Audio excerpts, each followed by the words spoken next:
Alrighty. Nobody wants to have kids anymore. In sarcastic letters from How Money Works. The end of the Second World War resulted in a massive spike in fertility across the world that gave rise to the largest generation in history. Wait, what do you say? After the First World War? The end of the Second World War After the Second World War. resulted in a massive spike in fertility across. I mean, that kind of stands to reason. When a bunch of dudes are done fighting and shit and shooting, they just want to go home, chill out, and just have a family and just relax. Is that so hard to believe? Across the world that gave rise to the largest generation in history, the aptly named baby boomers. Soldiers returned home young, dumb, and full of patriotism. Come. I mean, honestly, like, wouldn't you, if you just got done shooting a bunch of guys that were shooting you? When you have literally taken on the most, like, fearful thing, which is, like, staring death in the face, you feel like you can do anything at that point when you come home from war. Spirit. And especially here in America, this family-centered growth coincided with what many believed to be the golden age of capitalism. Homes were cheap, the free market was providing newfangled products to consume, jobs could provide a stable and comfortable living, and the only thing left to do was get busy starting a family. Now, this sounds like such a rose-tinted version of history that borders on being inaccurate, but that doesn't actually matter. Today, we are dealing with expensive homes, overconsumption of disposable consumer junk, and jobs that are extremely insecure. Bro, what is this? An Uber Eats rectangle backpack? This is reminiscent of whenever I was in high school and they gave us like 20, 25, 30 pounds of books to carry. That's what this looks like. But understandably, I don't remember the last time food weighed like 20 to 30 pounds. But this is just kind of silly looking. Here. So naturally, the most pressing question for governments around the world is how to make people make babies again? Oh, that's a good question, man. That's a good question. Childcare is now more expensive than rent for working families and is costing the economy more than $122 billion a year. And I like this is like a really good question. Because at the end of the day, you know, in a very vacuum-like sense, I mean, humans are just animals, but our capacity to like reason is like exponentially so much higher than like a regular animal, like a dog, a cat. You know, pick your favorite animal, and all it knows is eat, sleep, mate. Maybe there's like some like motherly things going on. Maybe there's some like fatherly things going on. There's probably like a little bit of like societal behavior within like a group of animals. But outside of that, it's not too complicated.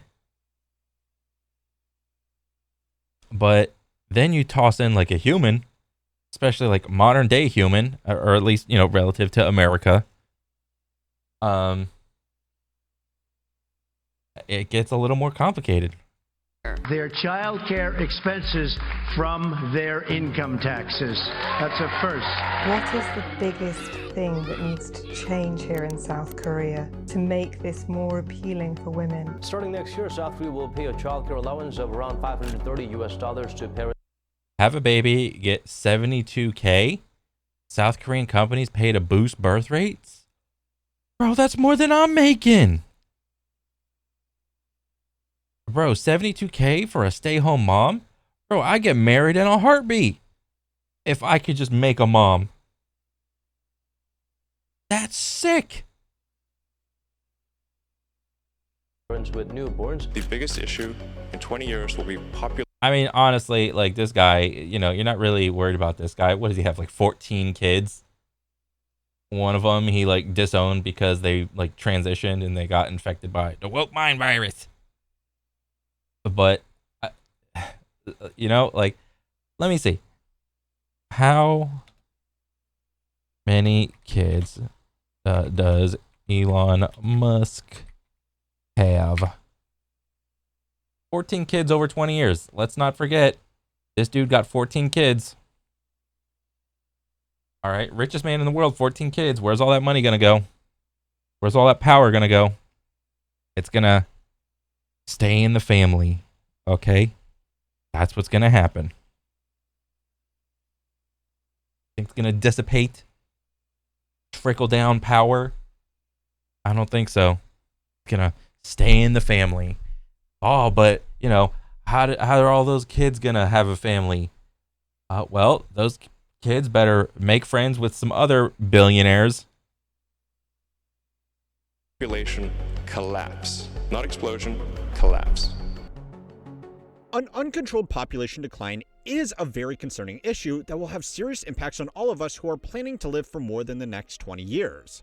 But it's important to distinguish between people who are concerned about what a population decline represents and people who are concerned about not having a ready stream of available labor produced for them. They may sound similar, but there are two very distinct solutions depending on how you look at the problem or if you even consider it a problem at all. To see why I mean, it's a problem. Like, it's kind of a problem, but it's not really a problem. I mean, if you just look at like Boston Dynamics and the progress they're making with like the humanoid robots, pretty soon they won't even have to worry about us having kids anymore. It's like us having kids is like it's kind of a problem, but given enough time, the Boston Dynamics people, that technology to make all the humanoid robots like be really good, and to do like all the human tasks that nobody actually wants to do, they're just gonna take all our jobs. So they even have this problem figured out. Us not having kids, that problem will go away eventually. we need to clear up some history. The exact cause of the 1950s baby boom was not as simple as people just returning home from war and getting to it. The easiest way to see this is that there was no baby boom after the First World War. Oh, wait. So births, fertility rate, and recessions in the United States, 1910 to 2020. So 1910, 2020. So recession. Oh shit, we've had a lot of recessions. Jesus. I remember this one right there. Was this like 06, 7, 8, 9? Around there? Yep, I was there for that one. That one sucked ass. But essentially, recession, influenza, what's the black line? Births going up and down. Fertility rate. What the hell is fertility rate? Okay, so births kind of leveling off, kind of went down, and then kind of spiked up in 1960. And then it kind of tapered back down, and then it kind of trended up a little bit, and it's still kind of trending up, but it's like kind of trending down. So like it's on the downtrend, but it's still like higher than what it was. What is it? 2025. Let me see. It's about leveled off more or less, but I mean, you look at the end of that line, and it's like, ooh. In fact, after 1918 and a brief dip during the Spanish flu, birth rates dropped to levels very similar to today, which kind of goes against the narrative. If you paid any attention to general media coverage of population collapse, you have probably been told that this is an entirely modern phenomenon caused by, well, whatever problem with the modern world you want to pick. Yeah, you could slap on any problem, and that's the reason why no one's having kids. But that's not entirely accurate. In fact, the fertility rate back here was actually worse than it looks. To understand why, you need to understand two numbers. The fertility rate, normally expressed in the number of births per woman, and also the replacement rate. The replacement rate is how many children the average woman needs to have to maintain the population. Oh, okay, so fertility rate, births per woman. Okay, so replacement. Fertility rate required to maintain the population. Okay. Today in America and most other high-income countries, that number is about 2.1 children per woman. The 2 is because the population is naturally split 50-50 between men and women. So to account for that, the average woman needs to have 2 children. And the 0.1 is because tragically, some children don't make it to adulthood where they could potentially have children of their own. Now, everybody from politicians across the political spectrum to your weird uncle at Thanksgiving has been paying strangely close attention to national and global fertility rates. But what gets less attention is that the replacement rate is variable too, and it has also been declining. Back in the 1920s, people needed to have more than 3 children on average just to maintain the population, since Well, yeah, because the life expectancy was so low back then, and medicine, modern medicine, wasn't as good back then as it was today. I mean, shit, we can make like fake organs and like just make organs and shit. But also, don't forget, we have CRISPR babies. You could just design your own baby if you got enough money. infant mortality rate was much higher than it is today. That means that the population back here was actually declining faster than it is today. All in the age before modern contraceptives, widespread women in the workforce, the breakdown of family values, or whatever else is blamed for our current population. Oh yeah, and this just triggers like a bunch of stuff like the red pill, feminism, more women in the workplace, more women, women making more money, equals them being independent. They don't need no man. Bro, okay, so like what was actually crazy is so I was watching this show, and what was it? I was like going through the living room, and like my mom was in there, and she was watching like the Kim Kardashian stuff, and then there was like Kim Kardashian had like a friend, and they're like going back and forth, and the friend, really good looking girl, like mid-20s or something like that, I don't remember. It looks like she could get a guy easy. But what she was talking about was she was like, I just want to go to the sperm bank and just have a kid that way. I don't want to have to bother with a man. I mean, like, so like I heard that and I was like, but why? Good looking girl, makes money, and just elects to go to the sperm. I mean, that's the purpose of the sperm bank. I mean, but like, you want to raise a kid without like at least like a male figure, like a male father figure. That's just like crazy to me. I mean, I don't know how relevant it is to the conversation. But I mean, at the end of the day, it seems like people are so anti-people nowadays. The only thing that is stopping people from being functional nomads is literally the amount of money they make. I mean, I work with guys all the time saying, "Oh, if I won the lotto, I'm quitting my job and I'm moving out to buttfuck woods, whatever. I'm making a log cabin, or I'm gonna go buy an island and build a wall or whatever, and I'm just gonna go live by myself, but I'm still gonna reap all the benefits this society has to offer, but I'm just gonna be by myself." It's just so like, it's absolutely crazy, dude, how much people do not want to be around other people. I mean, I get it. There's a lot of stupid people in the world. I mean, especially on the road driving and shit. But like, it's just crazy. Trends. The other explanation for the baby boom was that the post-World War II economy was just so good that starting a family was easy. But the Roaring '20s were also a highly prosperous post-war economy, and yet people were having a lot fewer babies.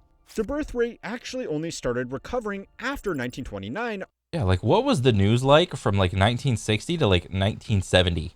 Because like you see like a huge, massive dip right there from like, what is this, like around 4.5 down to like 2.5-ish for like for the fertility rate.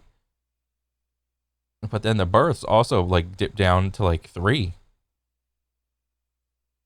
But then again, if one woman is having like anywhere from like 3 to 4 kids, it's like, okay, you're not really worried. But I mean, still, like, that's like -1 kid. When the Great Depression plunged a staggering amount of American families back into relative poverty. In fact, by actually looking at the data, you can see that the baby boom really started in the 1930s when the American economy was arguably in its worst state in the last century. There was a pause during the war, but the post-war baby boom that we are all familiar with was really just the continuation of a trend that had already started. So if it wasn't contraceptives, women in the workforce, economic growth, the move into cities, or modern family values, what actually caused the birth rate slump back then? Well, it's the same thing that caused the baby boom. And the reason I'm giving you this history lesson is because it could also solve a lot of our population problems today. Oh, what is this? Increase the child tax credit. Well, that's what it says. Increase the child tax credit. So, what is it? Like whenever you have a job and you have to fill out the part where you have do you have any dependents? It's like, yes, I have like 2 kids, blah, blah, blah. It's like, oh, okay, great. You check that box, and then the tax guy's like, okay, you got a big chunk of tax return. Okay, awesome. Kids are unaffordable. I mean, I would have to, like, this one, like, kids are unaffordable. I mean, kind of. Like, nowadays, compare, like, what was needed. I mean, and you have to, like, adjust for inflation, too. Like, kids are unaffordable. I mean, they need friends, Maslow's hierarchy of needs, all that shit. But with the divorce rate being like, what is it, like 50+%? It's massive. Having to, and most of the time the kid just goes with the mom or whatever. So it's like you have a kid and you got a single mom, and it's like, that's a huge burden. That's really tough. We need new workers. I mean, AI and Boston Dynamics will eventually fix this. So this one will eventually get phased out. Population collapse. I mean, again, who gives a shit about the population when you're like, the concentration of wealth in the world is getting more and more concentrated? And I mean, do I need to say more? When you got like all the money and power in the world, it's like these billionaires already live in like a bubble. They're already so like unrelatable. They wouldn't know if the population collapsed. The only way they would realize is if, I mean, they stopped doing their little like press conferences that we have. But you might not like the answer. One of the most consistent baby blockers is income inequality. The economist Thomas Piketty, as the income inequality. Here we go. part of writing his book Capital in the 21st Century, collected and compiled income inequality data over the last century. Just quickly, this is probably one of the best books on economics ever written, and it reads easily even to non-economists. So, like always, I will leave a link to it in the description below. Nice. Using my link helps the channel a little bit, and a good book will provide way more value than I ever could through something like a Patreon. I might go check that out. But anyways, if you invert the data that Piketty collected on income inequality, it lines up almost perfectly with the fertility rate. If people feel like they aren't falling behind... Oh, so the more income inequality, so the bigger the difference, the less people are going to have kids. Oh, bro, that's a crazy thought, man. I mean, you ask a billionaire that, they're gonna be like, oh, no possible way that those two correlative things could actually link. It's gotta be some other stupid issue. 100%, dude.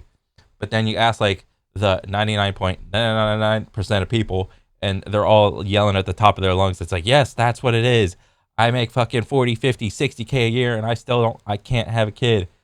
I'm still living with my mom. I barely own a car. I got no prospects.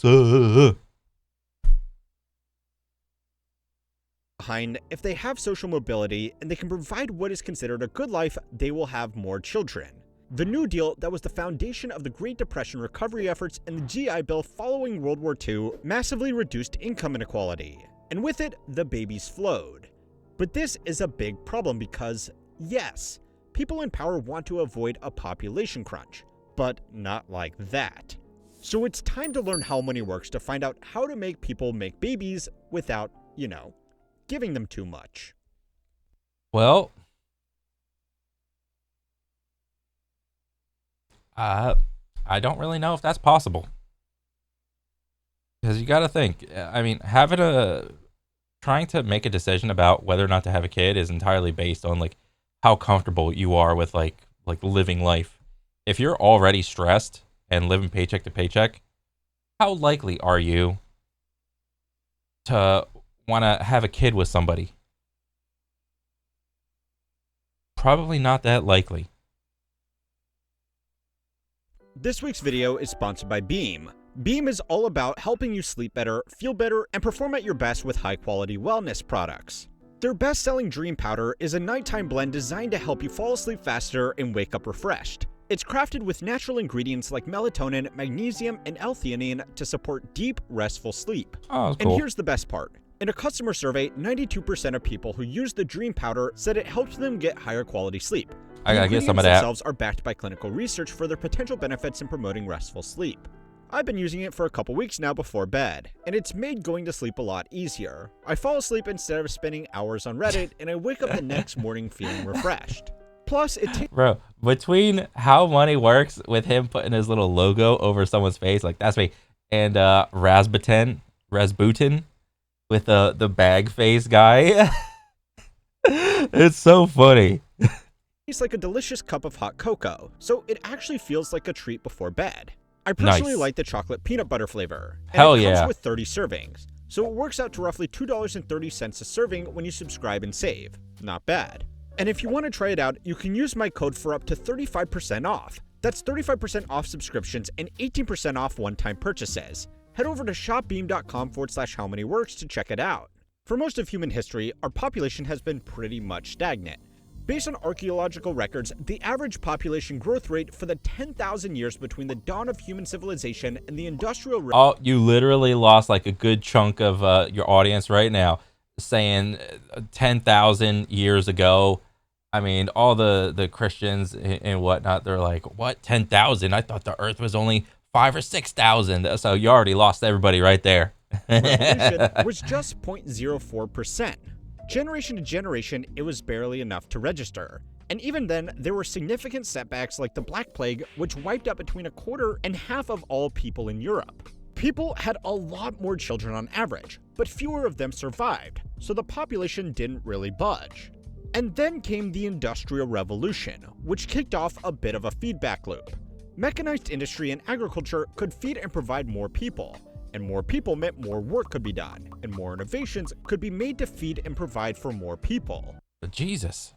The size of the world population over the long run. Wham. Hey, that's a familiar graph. Hey, that graph is not too dissimilar from where all the wealth is in the world. That's pretty similar. I mean, if I'm in like the top 500 richest people in the world, or even the top 100, this is a pretty good looking graph to me. Whew. Refinements in medicine and nutrition meant that people also lived a lot longer, which gave them more opportunities to apply their expertise to making an overall wealthier world. By best estimates, something like 7% of all of the humans to have ever lived are currently alive right now, and that's been great for business. Having more people naturally boosted industry, because there were more potential consumers to cater to, and population growth provided a ready supply of labor to work in the new factories. Early industrial centers like London became extremely rich, but even back then, some familiar trends emerged. Cities during the Industrial Revolution were horrible places to live. Damn. They figured out building factories much faster than building sanitation. So infectious diseases, malnutrition, and foodborne pathogens were more prevalent in these population-dense centers. Bro, I am so thankful, at least from this perspective, that I was born now, where you have like really good like medicine. Like, even though like I'm like middle class, bro, like probably like middle class, or I don't know. I don't think I'm like lower middle class. I'm like probably middle. I don't fucking know. I go to Walmart in the gym and my job. That's pretty much it. I don't really know where I stand. Okay. All that to say, like, I'm pretty thankful. Like, I don't have to worry about like the Black Plague and shit. So many people died in London that up until the 20th century, it was almost entirely reliant on people moving from the countryside to get work to maintain its population. Now, most cities in high-income countries, with the notable exception of San Mapping San Francisco's sidewalk pooping problem. Holy shit. Francisco, eventually figured out that leaving human waste in the street was not a good idea. So even though cities aren't actively killing their inhabitants anymore, they are still population black holes that have very low birth rates and rely on people moving to them to maintain themselves. Dang. That's simply because cities are expensive. Yeah. Unless you are extremely wealthy, you probably can't afford a family-sized home close to a major city. And depending on your career, you might not be able to move away from those cities without losing your job. Today, a trend has emerged where having lots of children is The wealthy are starting to have more babies than the poor. Again. So not only do the wealthy got all the money, they are also responsible for the soon-to-be diet inbred population for the future. Like, it's not going to be like inbred exactly. Like, there's not going to be like wealthy cousins fucking each other, but it's not going to be like, oh, Walton family? Yeah, we're Target family. Oh, that's Amazon family. Oh, that's Elon Musk. That's SpaceX family. All these like businesses are gonna have, they're all gonna like know each other. It's gonna be like kind of weird. Like I said, it's gonna be like diet. It's gonna be like 1 or 2 degrees away from like inbred. is either an indication of being extremely wealthy or being extremely poor, with very I mean, kind of. Also, conversely, against what I just said, look at the movie Idiocracy. If you watch that movie, according to that movie, it's like all the wealthy, smart people, or at least not even like the super duper wealthy, not like the 1%, but like the middle, maybe like upper-ish class, like the 100,000, 200,000 type of people. They're like, oh, we're not ready to have kids. It's like, oh, maybe, well, let's just get past this one little thing. Let's go get my little certificate. Let me go to my school. Let me get this promotion, and then we'll think about having kids. And it's like, oh, one more thing, and then all this, we're going to postpone to having kids. But meanwhile, you look at like the trailer park people. They don't give a shit. They're just going around fucking everything. They're just got like 20 kids running around everywhere. They ain't got nothing better to do they ain't got no money. So you could argue it both ways. little room in the middle for large middle-class families, because that's just become unaffordable in most cities around the world. Now, over the past 300 years, we have also run out of people to pull from the high birth rate countryside. So the trend has gone global, and today, most advanced economies pull in people from high birth rate countries. The rise in immigration to fill labor shortages has masked the issue, but it has caused other problems like further contributing to housing affordability. What is it? Homes Now, Homes for Generations, invest $2 billion in permanently affordable housing. I think that's like an important part of, I don't know, like an entire, I don't know, piece of land, like within a state, having like multiple levels of like housing. It's like, yeah, everybody would love to like live in a mansion or whatnot, but like you got to have like steps up to that or something like that. It's like, but like, what is it? Like conventional thinking is like, oh, whenever you buy to own a home, you're supposed to be, the thought process is like, oh, okay, I'm going to live here for like 20 or 30 years or however long. And then who knows what happens. Like after that, like you still live in the home's all paid off and whatever, and you just stay there. There's never any thought of mobility of, you know, maybe I start off at like living at my mom's house and then go into an apartment or just like renting some place for like a year or something. And then maybe after that, oh, I'll go buy a nicer home, and then it's more mobility. Maybe I'll go buy like a nicer home. There's never ever a thought of like mobility in terms of like homes. It's just build a big ass mansion, make it cost a lot, so that only like 1% of people can even think about doing anything with it. Meanwhile, you have to worry about like Section 8 housing, worry about apartments, townhomes, or like new, just like manufactured homes. No one can buy them. Everyone is just renting. I don't know. It's like a really like the housing thing is like really complicated. And putting downward pressure on wages and upward pressure on income inequality. There is also the not-so-subtle reality that a lot of the people that want a stable supply of young workers would, let's just say, strongly prefer if those workers were homegrown. Now, in all of this, there is Wait, let me hear that again. Downward pressure on wages and upward pressure on income inequality. There is also the not-so-subtle reality that a lot of the people that want a stable supply of young workers People that want a stable supply of young workers right now would, let's just say, strongly prefer if those workers were homegrown. I know that's what Trump just said. He wants to incentivize American businesses to like invest in America and hire like American workers, but also he also said he's not against having like H-1B visa bros coming over and doing like whatever. So, I mean, that right there is like a pretty complicated subject as well. Now, in all of this, there is one other simple solution. Let people work jobs. I mean, outside of the city. The COVID pandemic was the let people work jobs outside of the city. I mean, sure. The whole everybody has to go back to the offices versus at home remote working. I mean, you could argue that here or there.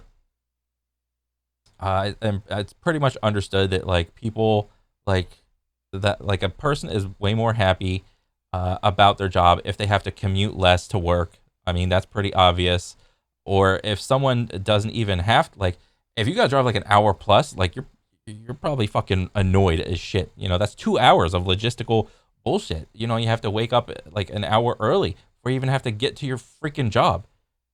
That's annoying as hell. And then you have to ride an hour back. That's insanely frustrating. And to think that you have to do that for like 20 to 30 years for like a pension or something. I mean, it's insane. That's so much of your time you just lose to driving. So what's like a good compromise? Oh, well, you know, let just people do some jobs from home. But no, we had the whole everybody has to go back to the office executive order. And that pissed a lot of people off. I mean, I don't know. Most recent global event to shake up birth rates. Initially, it caused a sharp dip as people lost their jobs and saw hospitals barely having the capacity to manage the load. What's so funny, I just thought of, why are people having kids anymore? I'm too fucking busy driving to my job. That's so funny when I put it like that. Quit making me drive to my job and I'll have a kid. But as more dual-income households moved to working from home, births increased and not only made up for the initial drop, but exceeded expected trends. Unsurprisingly, it's easier to deal with a pregnancy and have children when parents don't need to go into an office. Yeah, remote work created by baby boom. Can we keep it up? Every stage of pregnancy, from conception to morning sickness to well checks, become easier when you and your spouse aren't both at your respective offices full-time. So it's full-time, you know, no one's against like going to the office like maybe once or twice, or pick a number, 1, 2, 3 times a week. But you know, doing that for like 5 days a week, it's like it's pretty taxing on regular people. It allows people to live in cheaper and more family-friendly communities further away from commercial centers. Now, this reality is... Now, this is the part where everybody that is anti-remote work comes in with XYZ studies. And who knows how valid those studies are? You know, it's like, oh, according to my statistics, I am, you know, it's easier and I gain more productivity when everybody is like within yelling distance of a cubicle to get shit done instead of like having to email another person and waiting for the email back to get a thing done or whatever. So, I mean, I'm open up to hear everything from all sides. Wrestling some jimmies because companies want people to move back into the office for a variety of reasons. But the good news is that we actually have some power over this. Even with extreme measures, it's very hard to force people to have children. So if businesses... Yeah, that's the funny part. You can't force people to have kids. You could incentivize people to have kids with that big old $72K a year to be a stay-home mom. That's sick. Bro, if I was a woman, I would do that in a heartbeat. Won't entertain policies to promote equality or let people work from home, they don't get their future workers and consumers. If you want further evidence of the benefits of moving away from the office, look no further than the CEOs themselves that are demanding that workers return to the office while they don't actually show up to work at all. Ooh, how money works calling out to CEOs. Dang. Go and watch this video on how they are making that work for them because it's something more relevant today than when the video was made last year. And don't forget to like and subscribe. Right there. Keep on I might learning watch that. how money works. Dang. Hey guy, couple. Okay, relax. Go back. Come on. The end of the Second World War resulted in a massive spike in fertility. What is up with YouTube being insanely slow with these buttons and like loading times? Holy. Come on, Dubsky, up thumb. Okay, yeah. That was great. I love it. I mean, I would love to hear, like, go into like more detail about like all the different reasons of like, oh, people aren't having kids because that, people aren't having kids because this, that, whatever. It's very interesting. I love this. Listen to this. This is awesome. Yeah, keep it up, dude. This is great. Yeah, that's pretty much it for me. I'll catch you guys on the next one. All right, later.